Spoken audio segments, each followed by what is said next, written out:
With frequent reports of data breaches of individual and corporate data, understanding what cybersecurity is and why it's critical to our digital lives and work. In its simplest sense, cybersecurity covers everything we do to reduce the risk of digital attacks. That includes protecting devices, everything from phones to laptops to smart TVs, and the online services we access, like social media accounts, work email, and learning platforms. In the world of cybersecurity, who exactly are we trying to protect against? In today's video, we will uncover the truth about cyber attacks on national security. Let's dive in. Cyber attacks have long since ceased to be fiction and have become reality. Countries with strong economies and liberal democracies are often targeted by the perpetrators. If successful, these attacks can compromise valuable data, disrupt operations, and take a heavy financial toll. In addition, cyber attacks present a growing threat to national security. The spectrum of threats is wide. Personal data is stolen, companies are spied on, important infrastructure is damaged, or communication channels of politicians and governments are manipulated. The increasing popularity of online services also attracts many criminals. They try to obtain confidential data such as passwords, access data, or credit card numbers via fake emails and websites. These attempts are also known as phishing attempts. Personal data such as passwords, addresses, or birth dates is either used by the criminals themselves or sold for a lot of money on the black market. The festering of cybercrime increases the chances of cyberterrorism, hate speech proliferation, and radicalization, all of which pose a danger to national security in Nigeria. Life without a computer, tablet, or smartphone? Hardly imaginable. However, increasing digital mobility and networking also brings security threats and cyber risks. Targeted cyber attacks against users, companies, and even governments have increased rapidly. The malware is so sophisticated that even the latest antivirus programs can do nothing against it. And the detection rate is low because the attacks are well disguised, and the originator can almost never be identified. That is why numerous authorities are working together nationally and internationally to combat the dangers posed by electronic attacks. Cyber attacks that aim to manipulate critical infrastructure take more time, effort, and expertise than mere data theft, for reasons discussed below. However, computer network defenders should understand that time, effort, and expertise are resources that foreign intelligence services have in abundance. Breaking the Purple and Enigma ciphers during World War II, for example, demonstrated not only the immense undertaking required to achieve such feats, but also its invaluable service to national security affairs. On the defensive side, the Allies spared no effort, including technical deception, to convince the German military leadership that the D-Day invasion would take place at Pas-de-Calais instead of Normandy. Currently, the balance of power in cyberspace appears to favor the attackers. Although the internet has a modular design that has proven remarkably resilient in terms of security, it is imperfect. Hackers persistently find ways to secretly read, delete, and/or modify information stored on or traveling between computers. Beyond simple but effective social engineering attacks, there are dozens of additions to the common vulnerabilities and exposures. CVE database every month. Armed with constantly emerging new malicious code, hackers likely have more paths into your network than your system administrators can protect. One of the most revolutionary aspects of cyber warfare is that the physical distance between attacker and victim can be irrelevant. The essence of connectivity, encompassing all nodes in between any 2 points on the internet, can boil down to available bandwidth and the latency of the communications medium. In short, hardware and software determine the landscape of the battlefield, not mountains, valleys, or waterways. The most formidable obstacles and the best offensive and defensive tactics are usually not the most physically imposing, but the most logical and innovative. In spite of all this, it is important to remember that cyber attacks are constrained by the limited terrain of cyberspace. While the ultimate goal of a cyber attack is to effect change in the physical world, the immediate battles take place in an artificial world of computers, databases, and networks, often in the form of prosaic vulnerabilities and exploits.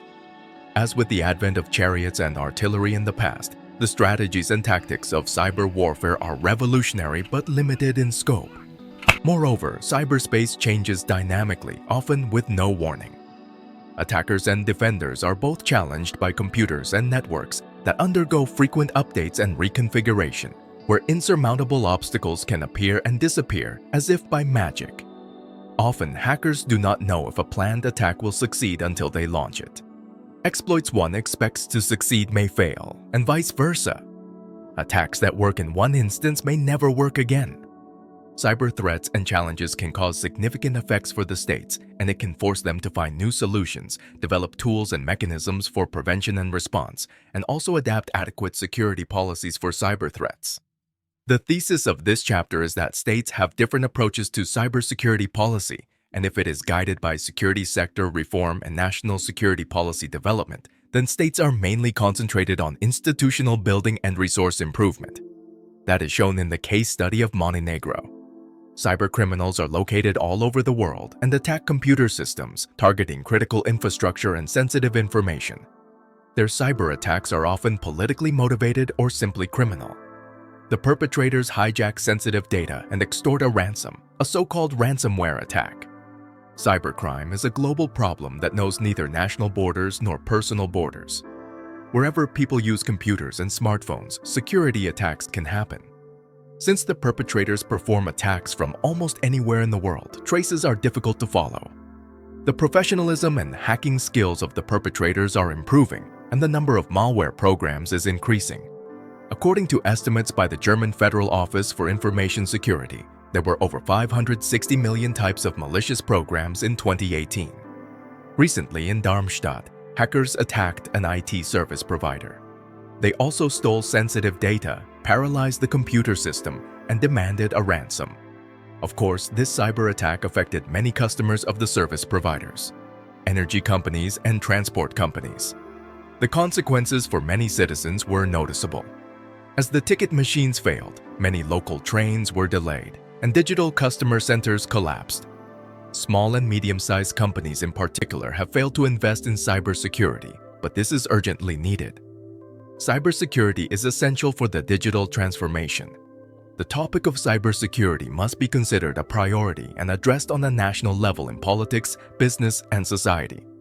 In March 2009, the Organization for Security and Cooperation met for its first workshop on cybersecurity.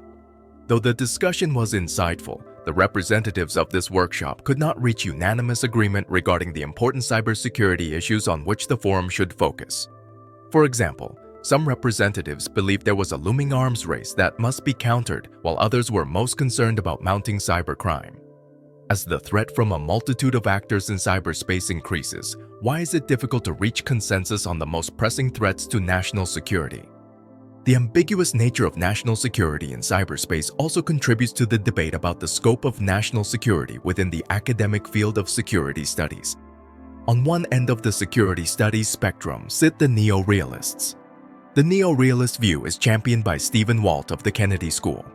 In an effort to form clear boundaries and ostensibly foster objective analysis, Walt, 1991, contends that security studies should focus on the phenomenon of war as conducted by military powers under the political control of state actors.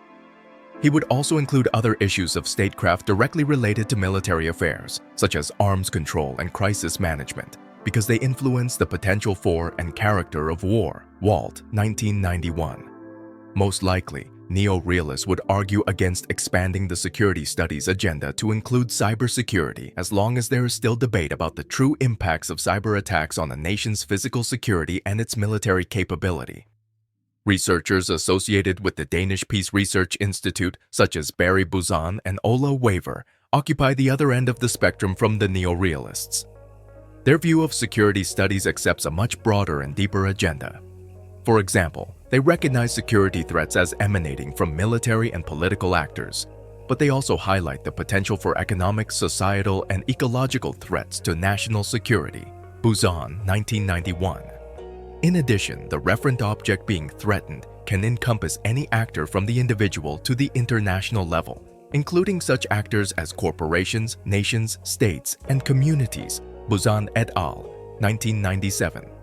In this sense, cyber threats would clearly constitute security issues for a referent object, even if the actor is an individual and the existential threat is a threat of economic ruin.